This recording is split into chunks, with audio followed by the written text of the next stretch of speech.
First of all, our greetings go and thanks go to all of you who came through this weather to be part of our audience, and we really appreciate that. Thank you so much.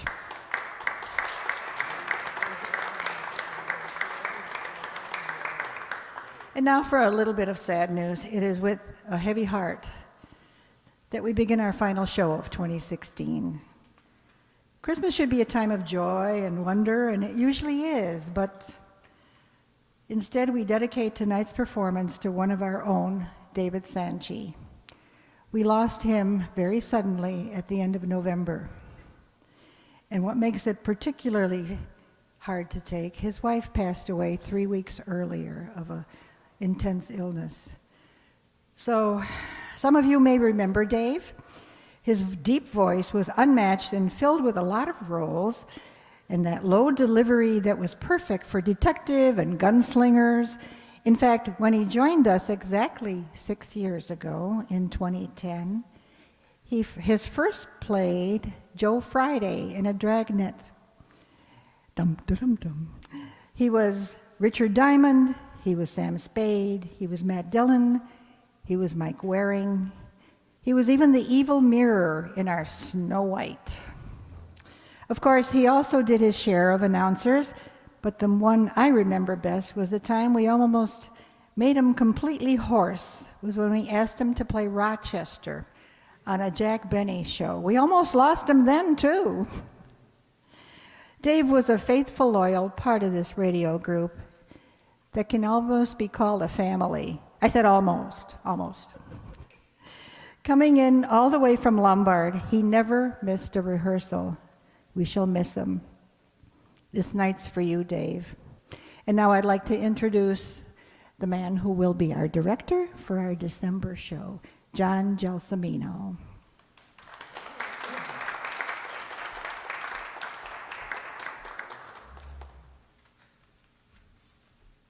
Good evening. It's always an awkward transition when you hear of news like that, and I just want to share one story about Dave that I think tells you a little bit about who he is. You know, we saw him as a performer, and there obviously was a lot more to the guy than that. This is the 5th year I've done this show, and actually the first 3 years I did this show, Dave would always have, Dave was involved in a lot of different groups. He was involved in a lot of different performance groups. And he couldn't make the first rehearsal usually of the month of the December show. So Dave would call me and we'd figure out a time to meet, and I could get him the script, and he would go over it and you know, do what he had to do to prepare for the show. Well, every year, I think the first 3 years that I did this show and Dave was a part of it, we would always meet. You know, as Ellie said, Dave lived in Lombard. Dave lived in Lombard his entire life, and I work in Naperville. So I was like, Dave, let's meet, you know, somewhere by you. It's on the way home, and it's not a problem. You know, he offered to come by my house, but I was like, you know, I'll meet you halfway. It's not an issue. And I would always meet Dave at this Binny's outside in Lombard off Butterfield Road. And that was kind of our meeting place for the script handoff. And what really was interesting about that was that it ended up being more than that, because I really got to know Dave in those meetings, and those what I thought would be 2-minute conversations and handoffs ended up being conversations about old film and shows, and he was always intrigued why I knew so much about this and cared, and he was just a really interesting guy and a really good guy, and I always enjoyed my conversations with him. I always enjoyed watching him perform.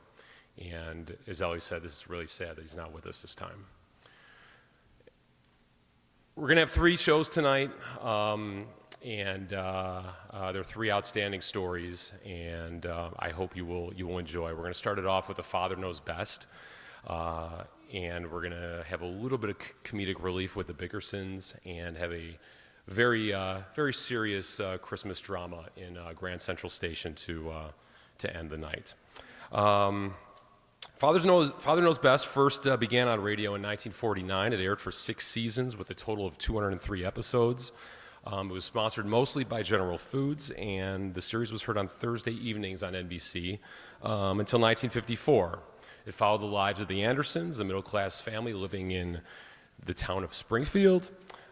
In this episode, it is Christmas Eve, and Father Jim is very concerned that his family is not in the right spirit or understanding what Christmas really means. So let's go back to December 24th, 1953. It's actually the final season of the show. And if you had a radio in the Chicago area, you would have WMAQ 670 AM on for the NBC network.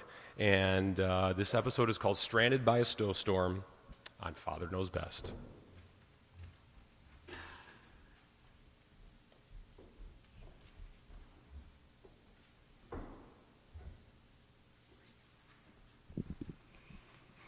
Mother, are Post 40% bran flakes really the best tasting cereal of them all? Well, your father says so, and Father knows best.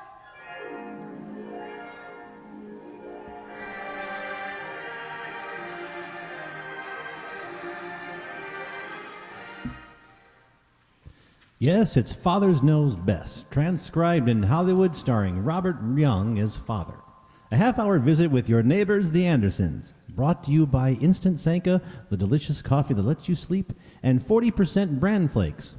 Mother, next time you're choosing a cereal, remember, new Post Bran Flakes gives your family all the important keep regular benefits of bran in a cereal with the delicious new magic oven flavor. Insist on Post Bran Flakes, the cereal preferred and eaten by far more people than any other bran flakes. They're wonderful for breakfast, lunch, or in between meals. So get Post Bran Flakes this weekend. They're good and also good for you.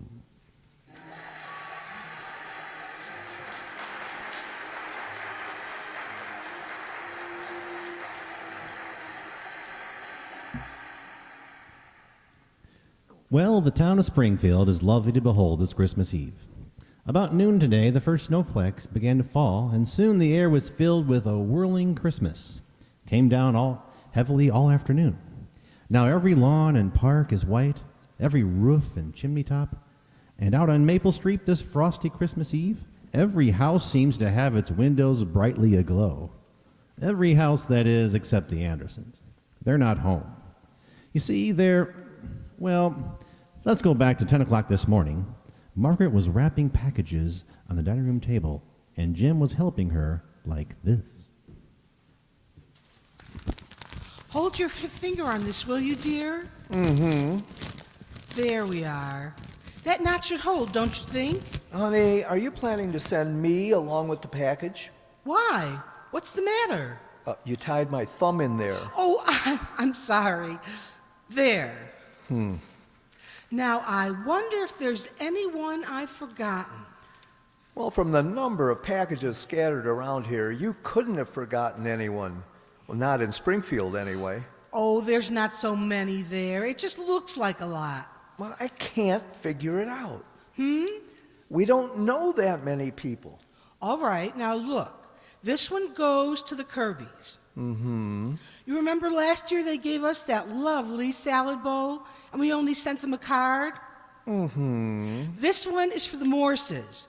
I feel we certainly owe them a gift. But, honey, I don't think it's Now wait, really you right. asked a question, and I'm answering you. All right. This package goes to the Rodneys. I didn't send them a thing last year, and the year before that, they gave us that huge box of pears. I know, but... The big box is for the Carters, and then there's the Blakes, and the Rogers, and the Milbanks, and the Duplains, and the Newmans, and the Lewises. They all gave us something last Christmas. You see, I keep a record of these things, dear. I have it all written down. Well, that's fine. I'm not objecting to the idea of remembering our friends at Christmas. Well, you wondered why all the packages. Well, it just seems that suddenly Christmas has lost something. It used to be so much simpler. The spirit of Christmas had a different meaning. Well, I know, dear, but when people have given to us... Well, that's the it, least- honey. It's become a matter of bookkeeping. Christmas used to be a quiet and beautiful religious holiday, a time for the children, a time for bringing happiness to others. What has it become? A mad scramble to buy a lot of things you can't afford to give to people who don't need them. Now, dear... Well, why can't we have Christmas the way it used to be? quiet and simple with the real Christmas spirit. When you gathered your family and friends around the fire, and the children hung up their stockings, and the church bells on Christmas Eve, and the carolers singing, that's the way Christmas should be. I know, dear, but there's... Mother! I'm in the dining room, Betty. I'm going to wash my hair now, Mother, so if Janie calls, will you please take the message? What message? Well, it's very important. You see, Janie knows simply dozens of girls who work at Burton's department store, and they're going to call her the second Ralph comes into the store. And then Janie's going to call me. Princess, if you'll forgive my unseemly curiosity, what is the purpose of this elaborate spy system? Why, to find out what Ralph's going to give me for Christmas, naturally. Oh, naturally. But dear, a Christmas present is supposed to be a surprise. Well, of course, Mother. But how can I be surprised if I don't know what kind of gold locket that's heart-shaped with my initials on it he's going to buy me? Wait a minute. How's that again? I'll be upstairs, Mother. If Janie calls, they needn't call me to the phone. Oh, unless it's a wristwatch. Well, now, if that doesn't... Now, don't let it upset you. She's just a normal teenage girl. But, honey, the whole idea of Christmas is to... Hey, Dad, Mom. Oh, dear. We're in the dining room, Bud. Hey, tonight's Christmas Eve. Can you believe it? Christmas Eve. Yeah. And you'd better go down to the basement and bring up the decorations for the tree. We haven't got a tree yet. Besides, I haven't got time right now. Joe and I got to get some stuff together. We're going out with Christmas carols. Christmas carols? You? Now, don't question him, Margaret. Thank heaven there's one person in this family who has the true Christmas spirit. Allow me to congratulate you, son. You have the right idea. There's nothing finer on Christmas Eve than to go around singing carols. Oh, we're not going to sing them, Dad. Oh? Well, what are you going to do with them? Well, we got a deal with Gus down at the used car lot. He has a sound truck, you know, with the big horns on top and a record player inside. Oh, no. Well, now wait. This is a cool idea. Now, Gus is going to drive the sound truck all over town this afternoon, and Joe and I, well, we're going to be inside playing the Christmas Carol records. Bud. Well, I'm not really going to play the records. Joe's going to do that, and I'm going to read the commercials. Commercials? Well, sure, for Gus McCarthy's used car lot. Joe plays a carol, and then I read a commercial. Well, I got some real cool ideas. How do you like this one? It starts out, "Rest ye merry gentlemen," in a 1936 two-door sedan with white sidewall tires. Oh. Bud, maybe you Or better... how about, "Oh, what fun it is to ride in a 1940 Club Coupe with overdrive and new seat covers." Look, Bud, I don't... saw Mommy kissing Santa Claus in a 1948 convertible with radio and heater. Well, how do you like those? Pretty good, huh, Dad? Pretty good, but have you lost your mind? This is Christmas. Your father's right, Bud. That's carrying it entirely too far. Well, but if I don't work on the truck this afternoon, I won't get to ride on it in the parade tonight. Parade? On Christmas Eve? Well, sure, the big Santa Claus parade. They're going to have floats and bands and cowboys, all kinds of stuff. What? No skyrockets? Well, now I've heard everything. Peace on earth, goodwill toward men, introduced with a brass band. Daddy! What is it, kitten? When are we going to get our tree? Oh, you'd better go down and get one, dear. They'll be all gone. I could have gotten one wholesale from Gus's used car lot. He sells Christmas trees, too. Oh, can we get a purple tree this year, Daddy? A purple tree? They're selling them on the vacant lot next to the pool hall. Red, yellow, pink, orange, purple. You can get any color you want, except green.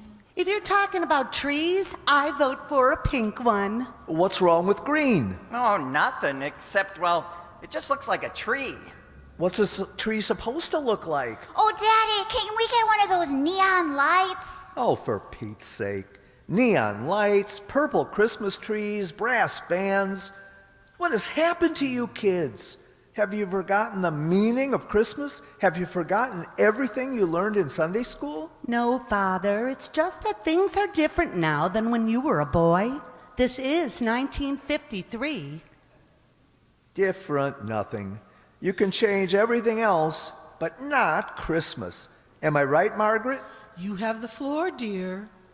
Well, the whole trouble is that Christmas has been turned into another super colossal all-color production. Well, it's all wrong. And as far as this family is concerned, we're putting a stop to it.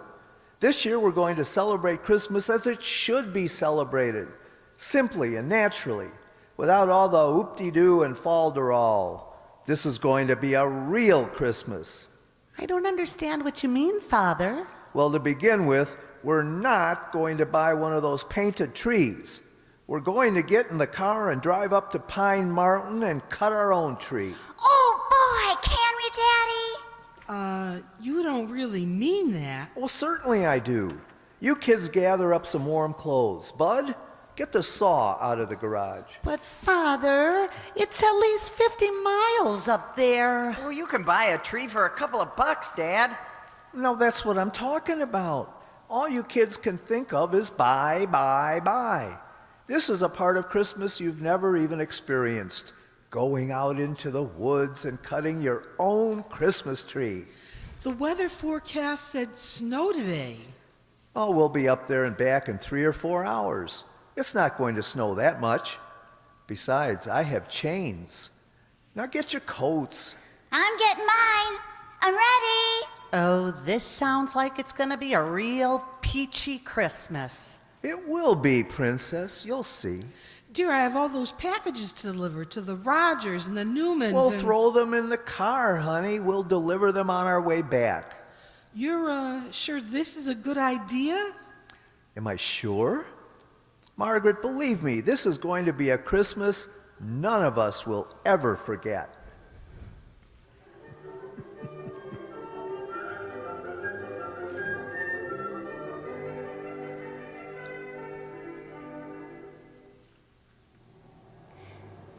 Are we almost there, Daddy?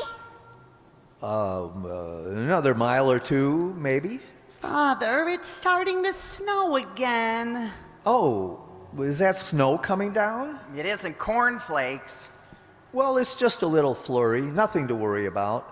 Come on, cheer up, everybody. It's almost Christmas Eve. What's there to cheer up about? Joe's probably out on the sound truck playing Deck the Halls with Boughs of Holly and selling cars like crazy. Bud, we're not talking about that, remember? Okay. Now, if you kids think you have a hard life, look at that little grocery store back off the road there. Miles from everything. Well, how would you like to live there? Well, I wouldn't. That's all. I just wouldn't. Well, what if you had to? Well, I wouldn't. Well, what if you had to? I said I wouldn't. Yeah, but what if you had to? Father, tell Bud to stop.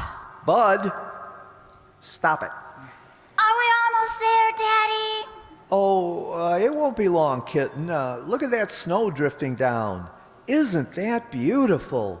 We're going to have a white Christmas. It's lovely, dear, but do you think we should try to go any farther? Oh, it's just around the next bend. Why we had to drive clear up here into the wilderness to get a Christmas tree? You'll understand, Princess, when we're back home this evening, when the fragrance of the tree fills the whole house.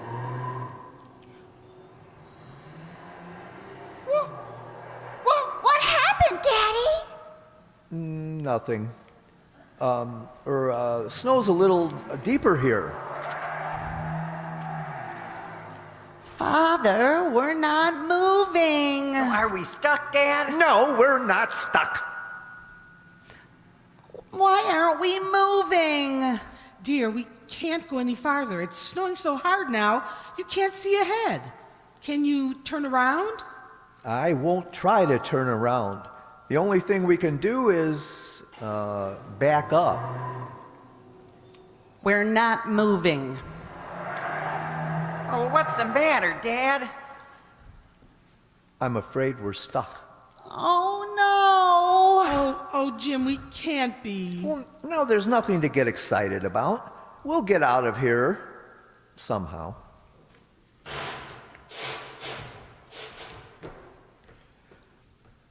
Take the wheel, Margaret. Bud and I'll get out and push. Come on, Bud. Well, I can't even see. What do you want me to do, Jim? Put it in reverse. I can't hear you. This snow is getting deep, Dad.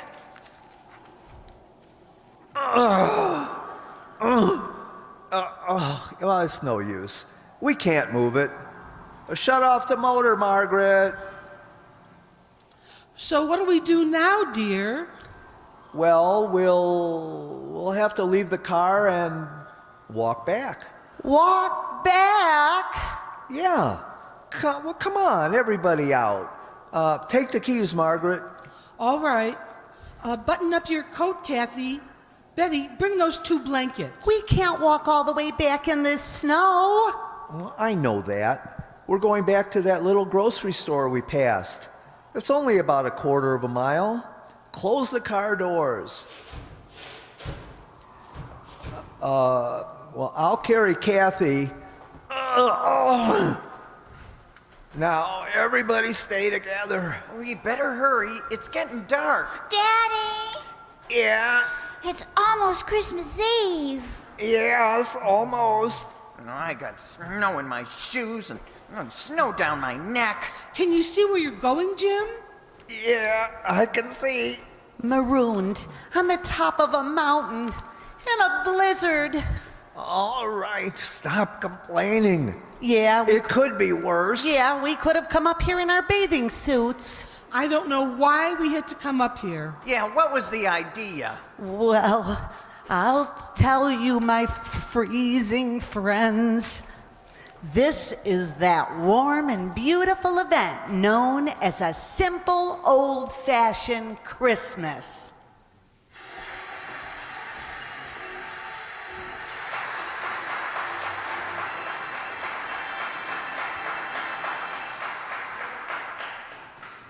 Here's a pre-Christmas story. It begins in a house and concerns, if you please, a young husband and spouse. They're hanging up holly wreaths, trimming the tree, wrapping dozens of presents to fill all with glee. Then hark! As the hall clock strikes 10, they both stop, and worn out and tired in a chair they both drop. Says the man with a yawn, "Do you think, dear, we might, though it's late, risk some coffee and maybe a bite?" Says the wife with a grin that is cheery and bold, "You can have all the coffee you think you can hold, for I bought instant Sanka just for your sake. It's free from caffeine and will keep no one awake." So they sat and they sipped Sanka and found it so good they drank even more than they usually would.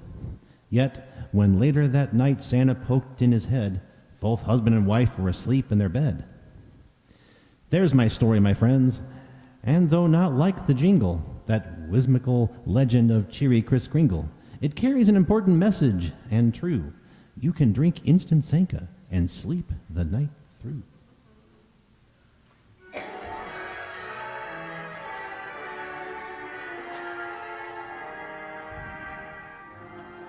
Well, as I said earlier, the white frame house on Maple Street is dark this Christmas Eve.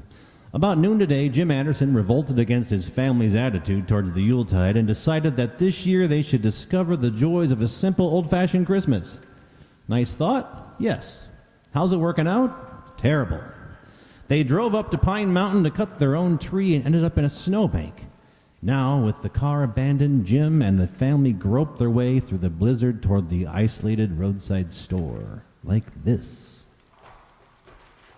I think my nose is frozen. How much farther is it, Daddy? Well, it must be right ahead of us. I feel like I've aged 50 years. If it weren't snowing so hard, we could probably see it. Oh, there it is, Dad. See the light? Yeah. There's the store, Mommy. Oh, well, thank heaven. Well, that looks real pretty for Christmas Eve, doesn't it? Holly wreath in the window. All I'm interested in right now is getting back to Springfield. I'm supposed to be at least 3 parties tonight. If we get back in time, I can still ride in the parade with Joe on the sound truck. All those gifts are still in the car, Jim. We'll have to get them out somehow. They have to be delivered tonight. Oh, all right. One thing at a time. Let's get in here and thaw out first. Oh boy. So cold.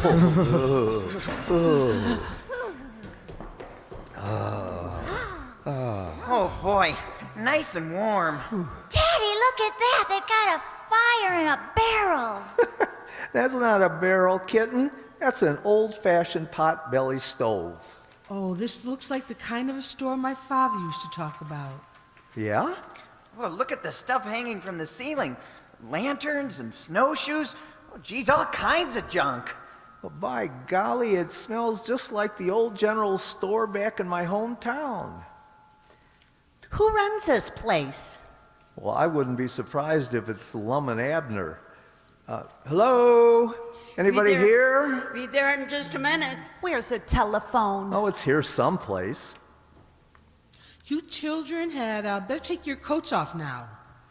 I was just putting the bacon on the stove. We weren't expecting anyone tonight. How did you folks get up here? Well, our car stalled up the road. I wonder if we could use your telephone. Well, you'd be most welcome to use it if we had one. No telephone? Well, hello there. Is that your car that snowed in up the road? Yes, that's ours. We must have passed on the road without seeing each other. I just walked up there to see if you needed help. Well, that was very thoughtful of you. We were looking for a telephone. Well, I guess the nearest phone is down at the Harper's place. Isn't it, Tom? Yeah, you'd never make it down there tonight.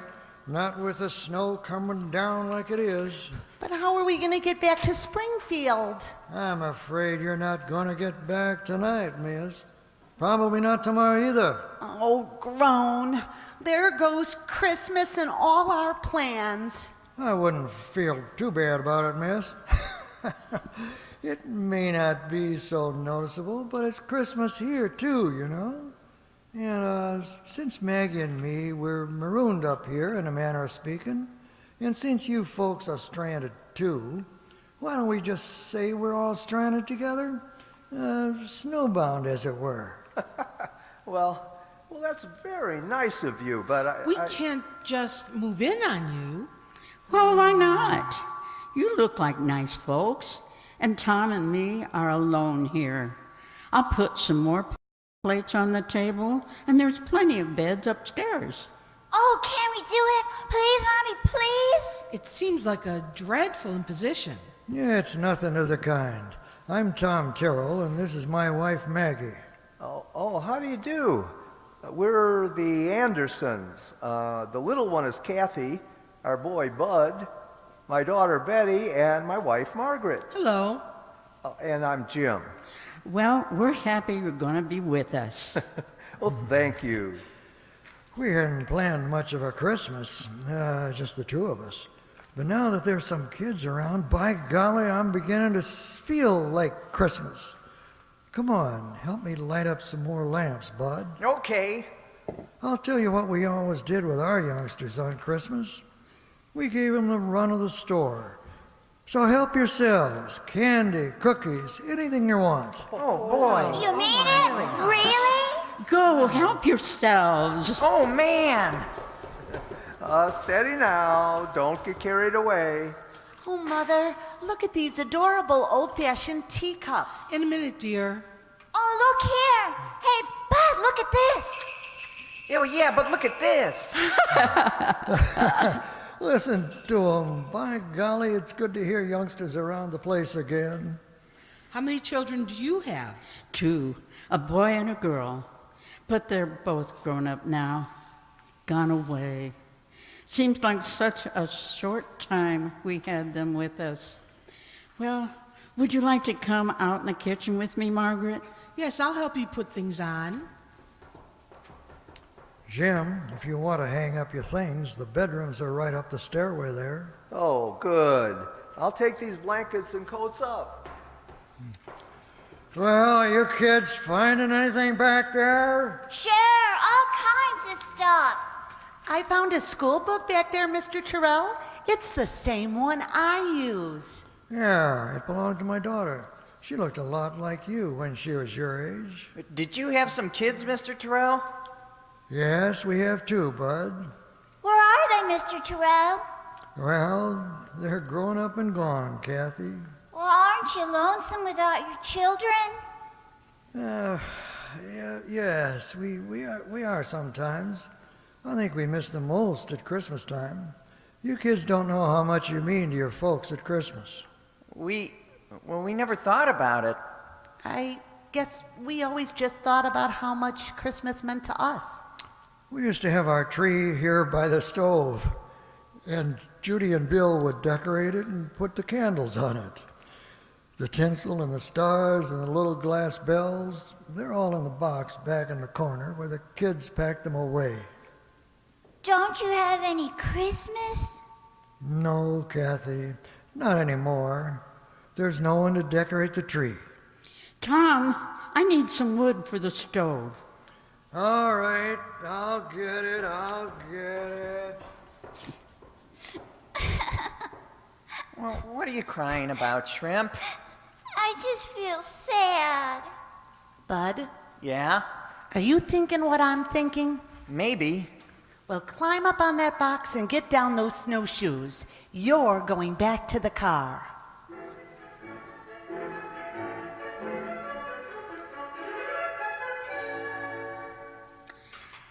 Well, what's wrong with the children, Margaret? They didn't eat. I don't know. They're plotting something.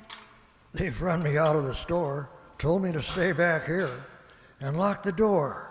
Maybe you'd better go out and see what they're doing, Jim.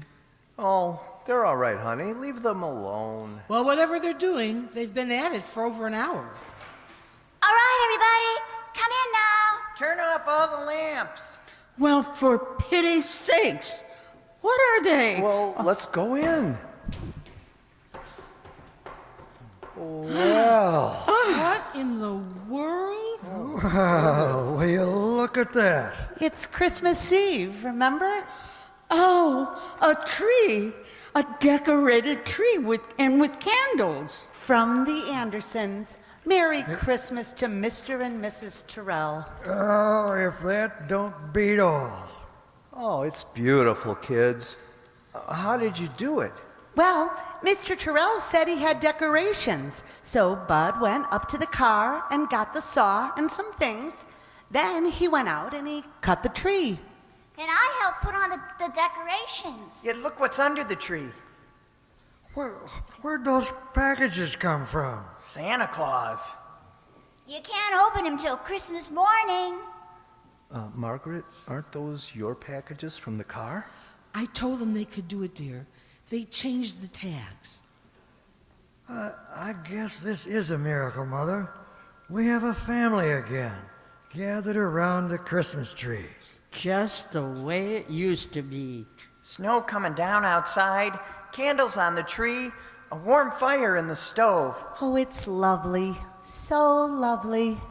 The only thing that's missing is the Christmas carol. Judy, when she was a little girl, would stand up at the top of the stairs, and the way she sang, it reminded you of the angels who sang it to the shepherds on that wondrous night. Kathy? Well, where is Kathy? Oh, little town of Bethlehem, how still we see thee lie above thy deep and dreamless sleep. The silent stars go by, yet in thy dark street shineth the everlasting light. The hopes and fears of all the years are met in thee tonight. Father, Yes, Princess. thank you for our first real Christmas.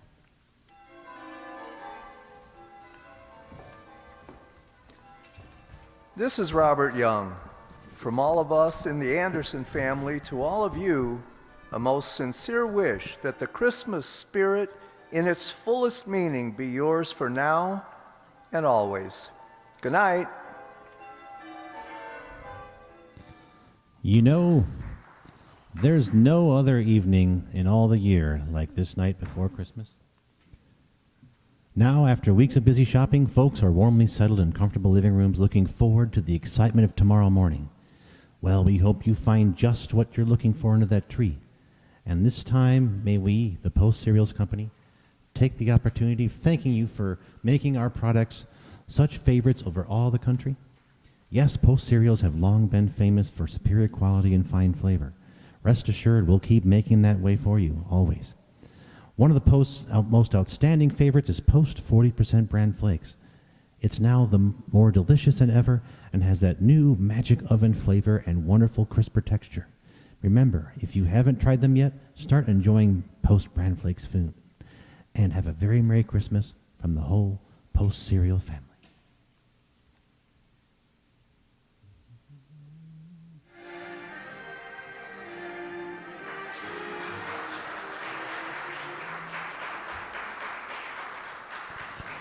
Join us again next week, and we'll be back for the new Father's Knows Best, starring Robert Young as Jim Anderson. Until then, good night and good luck from the makers of Post 40% Bran Flakes, the cereal preferred and eaten by far more people than any other Bran Flakes, and Instant Senka, the delicious coffee that lets you sleep.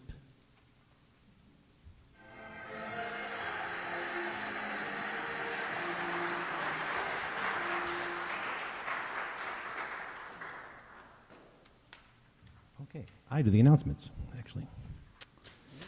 Let's meet the cast of Father's Knows Best. The man who wanted his family to understand the true meaning of Christmas was Jay Summerfield. His calm and patient wife, Margaret, was Sue Gajinski. I said it right. Bud, the teenage son, was Jacob Pelka. Betty, the teenage daughter was Alison Byhun. Kathy, the youngest daughter, with the beautiful voice, was Donna Ainsmeyer. Maggie, the elderly storekeeper, happy to have visitors for Christmas, was Nell Brennan. And her welcoming husband was played by Herb Thompson. And serving as your announcer and sound effects master, it's me, Marty McNulty.